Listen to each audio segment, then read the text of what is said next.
मलिक रियाज की 3 जायदादों की नीलामी कर दी गई। कुल मालियत 2 अरब 27 करोड़ रुपए मुकर्रर। बैरिया टाउन शदीद बहरान का शिकार हो गया। नाज़रीन, कौमी एहतसाब ब्यूरो ने मलिक रियाज हुसैन के बैरिया टाउन की 3 जायदादों को कामयाबी से नीलाम कर दिया है, जिनकी मजमूई मालियत 2 अरब 27 करोड़ रुपए बनती है। ये नीलामी नैब के उस ऐलान के मुताबिक हुई जो 7 अगस्त को किया गया था कि मलिक रियाज हुसैन और बैरिया टाउन की पाकिस्तान में मौजूद तमाम प्रॉपर्टीज को लिक्विडेट किया जाएगा, ताकि हुकूमत पाकिस्तान के वाजिबात और दीगर क्रेडिटर्स के बकायाजात अदा किए जा सकें। नायब ज़राए के मुताबिक पहली जायदाद रुबेश मार्की 50 करोड़ 80 लाख रुपए में फरोख्त हुई, जिसे आज़ाद डिजिटल के CEO मंसूर अब्बासी ने खरीदा। इसके अलावा 2 और प्रॉपर्टीज जो बैरिया टाउन पिंडी की कॉन्फ्रेंट ऑफिस हैं, बिल तरतीब 87 करोड़ और 88 करोड़ रुपए की ऑफर्स पर फरोख्त हुई। और अभी 3 बड़ी प्रॉपर्टीज की नीलामी बाकी है, जिनमें अरीना सिनेमा, जिसकी कम से कम रिजर्व प्राइस 1.1 अरब रुपए है। इसके अलावा बैरिया टाउन इंटरनेशनल एकेडमी, जिसकी रिजर्व प्राइस 1 अरब 7 करोड़ रुपए है,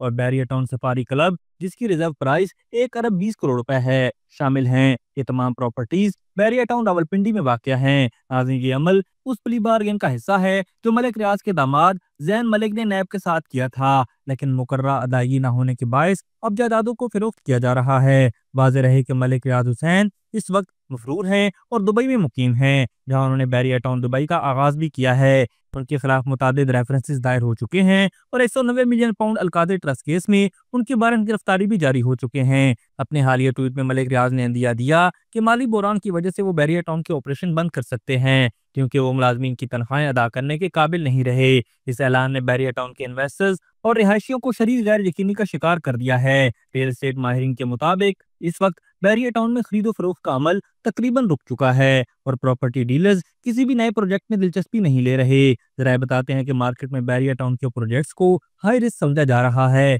और इन्वेस्टर्स अपनी सरमायाकारी वापस लेने की कोशिशों में हैं। इस सूरत हाल न सिर्फ बैरिया टाउन बल्कि पूरे पाकिस्तान की रियल एस्टेट इंडस्ट्री के लिए एक वार्निंग है कि जब बड़े डेवलपर्स जमीन पर कब्जे और गैर शफाफ तरीकों से कारोबार खड़ा करते हैं तो बिल आखिर उसका अंजाम इन्हिदाम और सरमायाकारों के नुकसान पर होता है।